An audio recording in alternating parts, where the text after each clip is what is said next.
Era uma segunda-feira abafada no Hospital São Tomé, um dos mais renomados da zona sul de Belo Horizonte. No saguão principal, os pés apressados dos pacientes e acompanhantes se misturavam ao brilho frio do chão encerado. Na recepção, os murmúrios se espalhavam como fumaça, reclamações, pedidos de urgência, olhares cansados. E entre todos ali passava um homem de jaleco branco, com os cabelos curtos e bem alinhados, uma postura ereta e um olhar firme, mas sereno. Era o Dr. Elias Nascimento, 42 anos, cirurgião cardíaco, respeitado nos bastidores, mas quase sempre invisível na superfície. Elias era negro, nascido no bairro Alto Vera Cruz, criado por uma mãe solo que fazia faxinas para que ele estudasse. Conseguiu uma bolsa numa escola tradicional, formou-se com honra na Universidade Federal de Minas Gerais e, após anos de plantões, especializações e jornadas duplas, se tornara referência em cirurgias de alta complexidade. Mas naquela manhã, ao atravessar o saguão com pressa rumo ao centro cirúrgico, foi interrompido por um segurança de terno mal ajustado e expressão dura.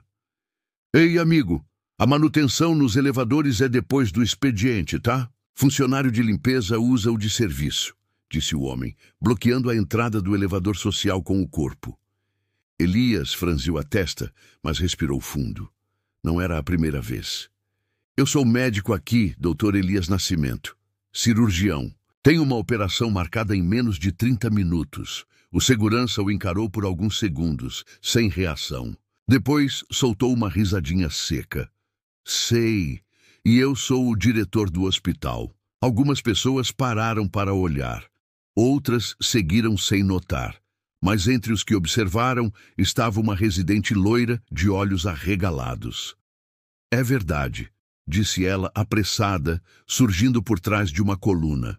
"Ele é o Dr. Elias. Acabei de assistir uma palestra dele semana passada. Cirurgia de troca valvar. Foi brilhante." O silêncio ficou espesso no ar. O segurança desviou o olhar constrangido. Elias, sem dizer mais nada, apertou o botão do elevador.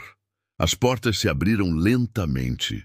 Lá dentro, sozinho por alguns segundos, ele se olhou no espelho metálico da parede.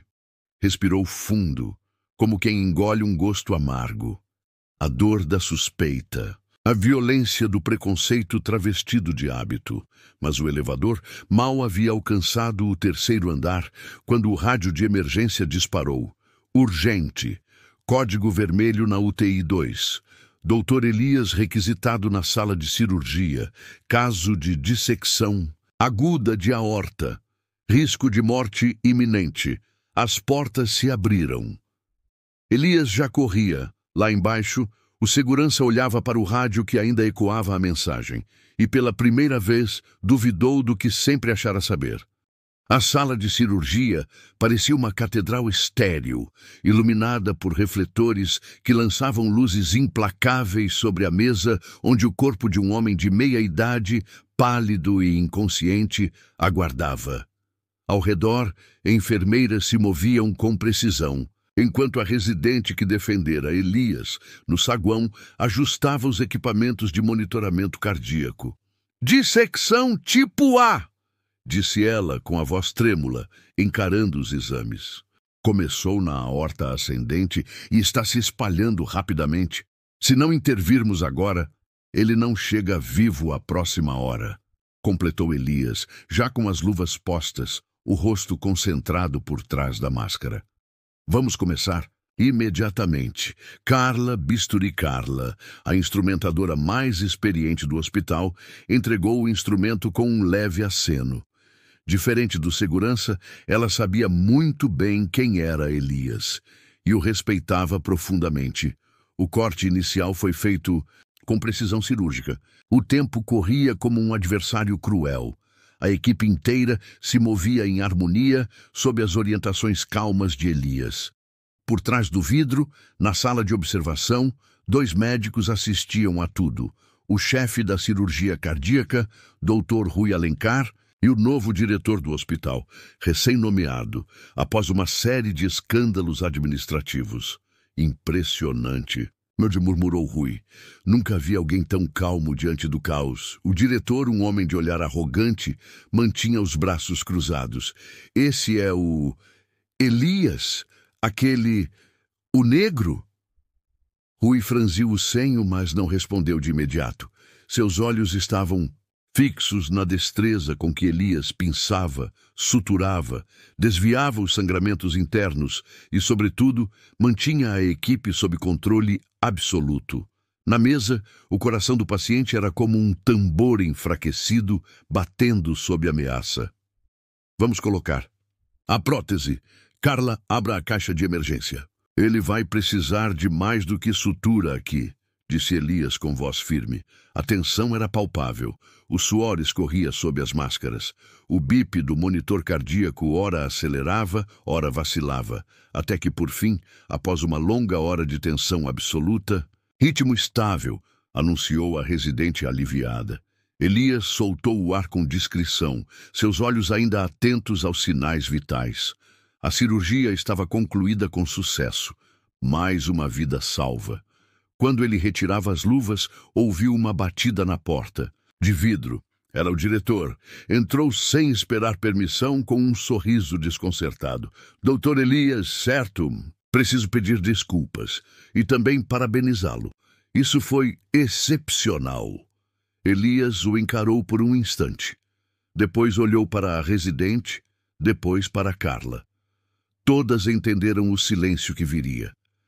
Vida salva, disse apenas. Isso é o suficiente por hoje.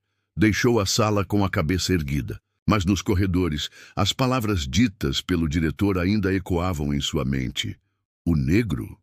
Não era uma pergunta, era um julgamento. Mas aquele era só o começo. Lá fora, uma figura o esperava. A mãe do paciente salvo, Dona Neuza, uma senhora, humilde de olhos marejados. O Senhor salvou meu filho, doutor. Que Deus lhe pague, disse ela, segurando as mãos dele com força. E ali, naquele gesto simples, Elias encontrou mais reconhecimento do que em todos os diplomas na parede. O céu ainda estava escuro sobre Belo Horizonte quando Elias deixou o centro cirúrgico do Hospital Metropolitano Padre Eustáquio. Os corredores, silenciosos, pareciam carregar o peso da madrugada e de tudo o que não era dito dentro daquelas paredes. A cirurgia durara mais de 4 horas. A equipe, sob sua liderança, havia conseguido reverter um quadro quase irreversível. A vida do paciente, um empresário conhecido da capital mineira, agora estava fora de perigo. Mas ninguém o parabenizou. Nenhum aperto de mão. Nenhum boa noite, doutor. Na sala de descanso dos médicos, Letícia, a residente que assistira ao procedimento, ainda revisava os relatórios no computador. Ao vê-lo entrar, ergueu os olhos, hesitante. Doutor Elias, aquilo que aconteceu no início do plantão, eu queria dizer que foi revoltante. O senhor não devia ter passado por aquilo. Ele balançou a cabeça, sentando-se lentamente numa das cadeiras duras da sala. Não é a primeira vez, Letícia. Só que hoje foi mais gritante. Do lado de fora da janela, os postes da Avenida dos Andradas ainda lançavam seus reflexos dourados sobre o asfalto úmido. A cidade acordava devagar, mas no peito de Elias, tudo continuava em brasa. Vai fazer uma denúncia formal? Ela perguntou baixinho. Ele puxou um formulário e começou a escrever com calma. Seu relatório detalhava cada passo da cirurgia. Mas no final, com letras firmes, escreveu: Antes de iniciar o procedimento, fui impedido de entrar no hospital por um segurança, mesmo devidamente identificado. Afirmou que médicos não pareciam comigo. Isso atrasou a equipe. Sugiro providências para evitar novos episódios de discriminação racial no ambiente hospitalar. Letícia leu em silêncio. Isso vai dar o que falar. Eu espero que sim. Elias respondeu com um tom de quem estava acostumado a esperar demais de um sistema que oferecia de menos. Horas depois, o relatório chegou ao setor de administração. Mas, ao invés de uma resposta oficial, Elias recebeu um e-mail protocolar. Agradecemos sua contribuição. Sua manifestação será analisada internamente.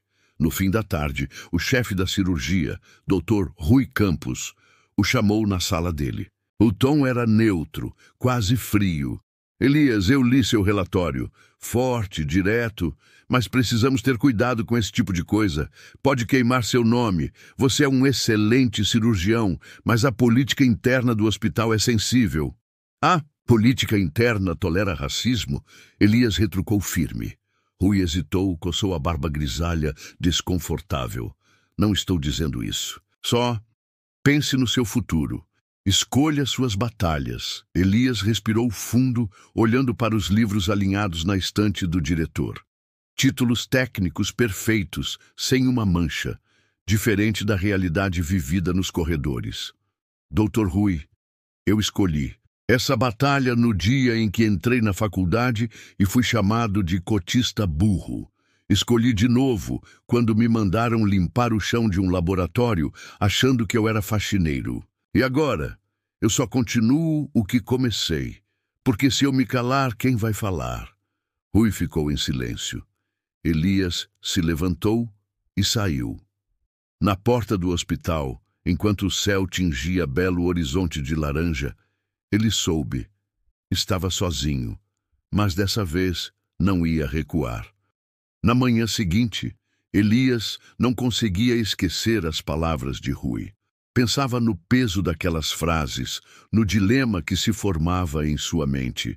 Seguir lutando contra um sistema que o invisibilizava ou continuar se destacando em sua profissão. E tolerar a discriminação foi quando o telefone tocou. O número do Hospital Metropolitano Padre Eustáquio brilhou na tela. A voz do outro lado, tensa e apressada, era a de uma das enfermeiras do pronto-socorro. Dr. Elias, a situação aqui está crítica. O paciente chegou com trauma abdominal grave. Só você pode realizar essa cirurgia. A equipe está em um choque e não conseguimos encontrar o cirurgião-chefe. O tom urgente da enfermeira fez com que sua mente acordasse de um torpor momentâneo. Elias sabia que essa poderia ser a oportunidade para reafirmar sua posição e mostrar ao hospital o que ele realmente valia. Qual o nome do paciente? Perguntou enquanto pegava sua mochila e se dirigia à porta. O nome é Carlos Augusto Almeida, um dos principais empresários de Minas. Ele foi atropelado em uma das avenidas centrais e está em estado gravíssimo. A informação fez seu estômago revirar. Elias conhecia Carlos Augusto, um nome respeitado na cidade. Sua empresa era uma das maiores da região, e a chance de salvar a vida de alguém tão importante poderia ser crucial para sua carreira. Mas não era isso o que realmente o movia. Era o fato de que, mais uma vez, ele seria chamado para operar no momento mais crítico, enquanto muitos ainda o viam como alguém que estava ali por acaso. Chegando ao hospital, o clima era de caos. Enfermeiros e médicos corriam de um lado para o outro e a sensação de pressa era palpável. Elias entrou rapidamente na sala de cirurgia, onde a equipe já estava preparada. O corpo de Carlos Augusto estava estirado na mesa, seu rosto pálido e os sinais vitais quase imperceptíveis. "Vamos precisar de tudo, doutor", disse a enfermeira Mariana, que parecia estar no controle da situação. "Ele está estável, mas a hemorragia interna é severa. Precisamos agir rápido." Elias colocou as luvas, ajustou a máscara e se aproximou. A sala estava iluminada por luzes frias, e o som do monitor cardíaco era o único som constante, marcando o ritmo frenético da vida de Carlos Augusto. Preparar para a incisão. Elias falou de forma firme, sem hesitar. Durante a cirurgia, ele não podia deixar de pensar no que estava acontecendo por trás das cortinas. O hospital ainda não havia respondido ao seu relatório sobre o incidente do dia anterior. O fato de ser tratado como zelador, em vez de médico, em seu próprio ambiente de trabalho, parecia um peso constante. Mas naquele momento, Ele se concentrou apenas na missão à sua frente: salvar a vida de Carlos Augusto. A operação foi delicada, cheia de tensão, mas após 1 hora de trabalho exaustivo, Elias conseguiu estabilizar o paciente. Carlos Augusto foi transferido para a UTI, com os sinais vitais começando a mostrar sinais de recuperação. Elias, exausto e suado, retirou as luvas e respirou fundo. Olhou para a equipe ao seu redor, que o observava com uma mistura de admiração e silêncio. Está feito, ele vai sobreviver, disse, já se virando para sair da sala de cirurgia. No corredor, foi interceptado por Luciana, a chefe da enfermagem. Doutor Elias, o senhor foi incrível. A equipe toda viu. Essa cirurgia foi um marco. Elias acenou com a cabeça, ainda processando tudo o que acontecera. Enquanto caminhava para seu vestiário, ele pensava nas palavras de Luciana, mas também sabia que lá fora as coisas precisavam mudar. Não era só a vida de um paciente que ele estava tentando salvar. Era a sua própria dignidade como profissional. Ele estava preparado para o que viria a seguir. Ao longo dos dias que se seguiram, a recuperação de Carlos Augusto foi lenta, mas constante. O bilionário foi transferido para um quarto privado, longe da agitação da UTI. O hospital estava em alvoroço, não só pela gravidade do acidente, mas pela atenção que o caso estava gerando. Notícias sobre a operação realizada por Elias começaram a se espalhar entre os médicos e enfermeiros e, em algum momento, até nos corredores da administração do hospital. Embora Elias soubesse que o trabalho estava longe de ser reconhecido como deveria, ele sentia um certo alívio ao saber que Carlos Augusto estava vivo e fora operado com sucesso. Mais uma vez, a habilidade e o profissionalismo de Elias haviam salvado uma vida, mas, ao mesmo tempo, o peso da discriminação que ele enfrentava no hospital parecia se intensificar. Em um dos dias seguintes, ele recebeu uma visita inesperada. Ao entrar no seu vestiário, Elias se deparou com Carlos Augusto em uma cadeira de rodas, acompanhado de 2 seguranças robustos. O empresário parecia mais magro e abatido, com o rosto pálido e coberto de suturas, mas seus olhos estavam atentos, observando cada movimento de Elias. Doutor Elias, começou Carlos, sua voz rouca, mas firme. Gostaria de conversar com o senhor. Elias, surpreso, sentiu um calafrio percorrer sua espinha. Ele sabia que Carlos Augusto era um homem poderoso, mas a forma como o encontrava ali, tão vulnerável, causava um desconforto estranho. Mesmo assim, ele se aproximou com o olhar profissional de sempre, tentando esconder o que sentia. Claro, senhor Carlos, em que posso ajudá-lo? Respondeu Elias, mantendo a postura calma. Carlos olhou ao redor, certificando-se de que estavam sozinhos, e então disse, com um tom que mesclava gratidão e uma pitada de confusão: Eu sei o que aconteceu aqui. Sei que foi você quem me salvou. Eu não consigo entender como um médico tão habilidoso como você, capaz de salvar a minha vida, ainda é tratado dessa maneira. Elias não respondeu de imediato. As palavras de Carlos o atingiram com força, como se alguém tivesse jogado uma pedra em um lago tranquilo. Ele tentou manter a compostura, mas sentia o peso daquelas palavras em sua garganta. Não estou aqui para receber elogios, Sr. Carlos, respondeu Elias, agora mais sério. Estou aqui para fazer o meu trabalho. Você não foi o primeiro paciente que eu salvei e, infelizmente, não será o último. O que me preocupa é o que acontece fora da sala de cirurgia, o tratamento que recebo e o que as pessoas pensam de mim. Carlos parecia refletir sobre suas palavras por um momento, antes de continuar. Eu entendo, e talvez eu não tenha ideia de como é difícil estar na sua pele, mas eu gostaria de mudar isso. Você merece ser reconhecido pelo que é, e não vou descansar enquanto não houver justiça nesse hospital, para você e para outros como você. Você salvou minha vida e isso não será esquecido. Elias não soube o que dizer. A sinceridade no olhar de Carlos, misturada com uma sombra de arrependimento, deixou-o desconfortável. Ele não sabia se podia confiar nas palavras de um homem que até então parecia tão distante da realidade dos outros. Mas ao mesmo tempo, havia algo nele que parecia querer mudar. Carlos olhou para Elias com uma expressão mais suave desta vez. Eu sou um homem de ação, Elias. Não sou de promessas vazias, mas vou fazer o que for necessário para que você seja reconhecido como merece. Pode contar comigo. Elias, ainda desconfiado, fez um leve aceno com a cabeça. Ele não sabia o que o futuro reservava, mas algo dentro dele sabia que esse encontro poderia mudar tudo. Alguns dias depois da conversa com Carlos Augusto, Elias sentia o peso de suas decisões e o impacto crescente das palavras do bilionário. O ambiente no hospital estava cada vez mais carregado de tensão. O apoio de Carlos Augusto parecia um fio de esperança em meio ao mar de discriminação e desconfiança que Elias enfrentava. Mas o médico sabia que para realmente mudar algo, ele precisaria ir além das palavras. Carlos Augusto não estava de braços cruzados.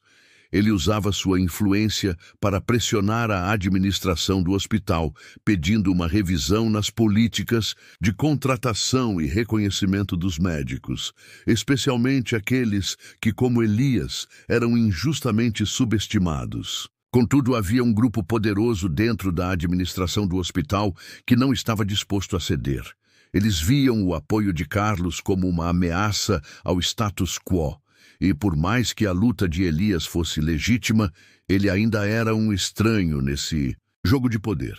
Uma tarde, Elias foi chamado à sala de reuniões do hospital, onde se encontrava Dr. Sérgio Montenegro, o chefe da administração hospitalar.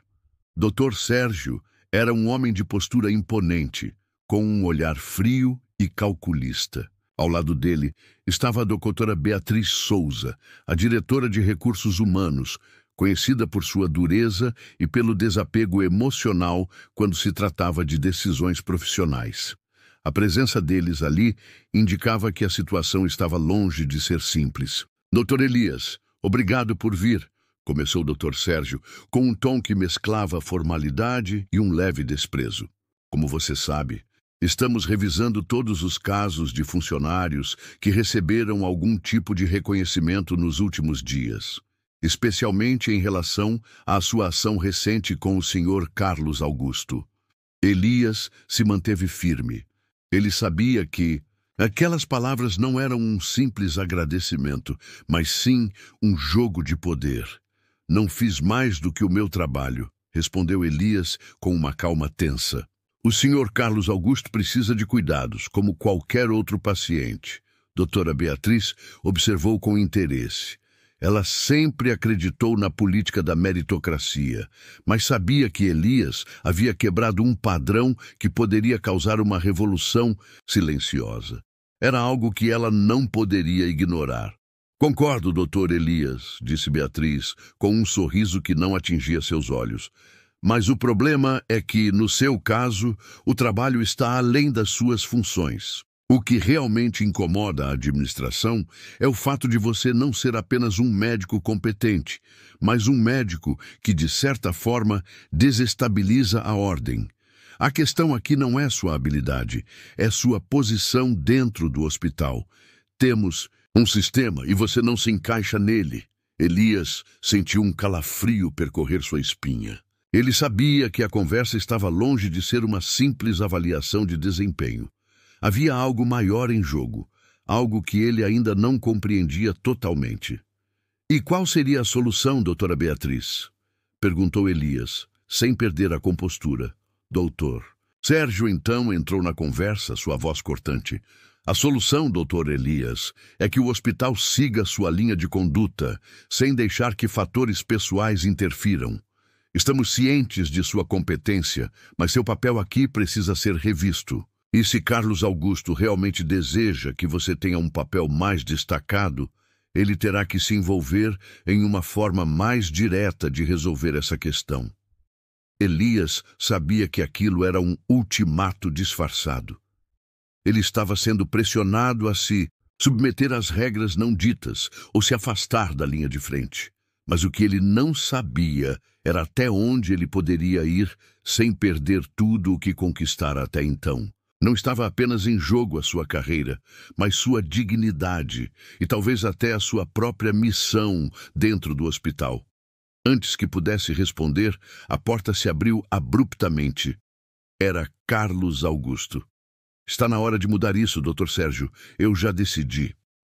O som da porta se fechando ecoou na sala silenciosa, interrompendo a tensão palpável que pairava no ar. Carlos Augusto entrou com um ar de autoridade que, para muitos, parecia improvável para alguém com um passado distante do mundo médico. Ele não era apenas um bilionário. Era alguém disposto a usar seu poder para romper as barreiras que a sociedade e especialmente o sistema hospitalar impunham. Dr. Sérgio e doutora Beatriz trocaram olhares rápidos, mas nenhum deles ousou falar. Sabiam que, naquele momento, Carlos Augusto detinha a chave para a solução que poderia virar a mesa contra as forças que tentavam manter Elias na sombra. Carlos Augusto olhou diretamente para Elias, que estava em pé, com os olhos fixos no bilionário. E por um momento o médico sentiu que o peso do mundo se dissipava. Ele não estava mais sozinho. Eu não aceito mais ver você sendo tratado como zelador, Elias, disse Carlos Augusto, sua voz grave e firme. Você é um médico. E mais do que isso, você é um ser humano digno de respeito. Esta guerra não é só sua. Eu vou lutar ao seu lado e vou garantir que você tenha o reconhecimento que merece. Elias ficou em silêncio, absorvendo cada palavra. Ele sabia que Carlos Augusto não estava apenas fazendo uma promessa vazia. O homem que estava diante dele era alguém com poder real. Alguém capaz de fazer as mudanças que Elias só imaginava. Dr. Sérgio não pareceu surpreso com a atitude de Carlos Augusto, mas a tensão em seu rosto era visível. Ele sabia que esse confronto com o bilionário poderia significar uma virada de jogo no hospital, algo que ele não poderia controlar. Doutora Beatriz, por outro lado, parecia desconcertada, mas sua expressão logo se fechou, como se estivesse se preparando para a próxima jogada. Carlos Augusto se voltou para eles. Eu venho acompanhando o trabalho de vocês, disse com frieza. E posso garantir que, caso não haja uma mudança significativa na forma como o Dr. Elias é tratado aqui, vou reverter todo o investimento que fiz na instituição. E mais, vou buscar outro hospital para cuidar da minha saúde e que saibam reconhecer a competência e dignidade dos profissionais que trabalham com eles. Considerem isso uma ameaça. A escolha é de vocês. A pressão estava sobre eles agora. Dr. Sérgio, que sempre acreditou que poderia manipular qualquer situação a seu favor, ficou visivelmente desconfortável. Doutora Beatriz tentou disfarçar, mas sua expressão denunciava o desconforto de perceber que o poder de Carlos Augusto poderia ser a chave para desmantelar toda a sua estratégia. Elias, por outro lado, sentia que o momento havia chegado. Ele sabia que não bastava mais ser um bom médico. Era preciso ser a mudança. Com os olhos fixos em Carlos Augusto, Elias deu um passo à frente, sentindo uma força renovada. Então, vamos fazer isso. Mas só se for para fazer o certo. Não apenas para mim, mas para todos os profissionais que merecem ser vistos como são. Como médicos, como seres humanos, disse Elias, agora com uma firmeza que surpreendeu até ele mesmo. Carlos Augusto sorriu, sabendo que aquele era o momento de virada. O que acontecia a partir dali não só mudaria o destino de Elias, mas também abriria portas para outros profissionais que, como ele, foram invisibilizados por um sistema que finalmente começava a se questionar.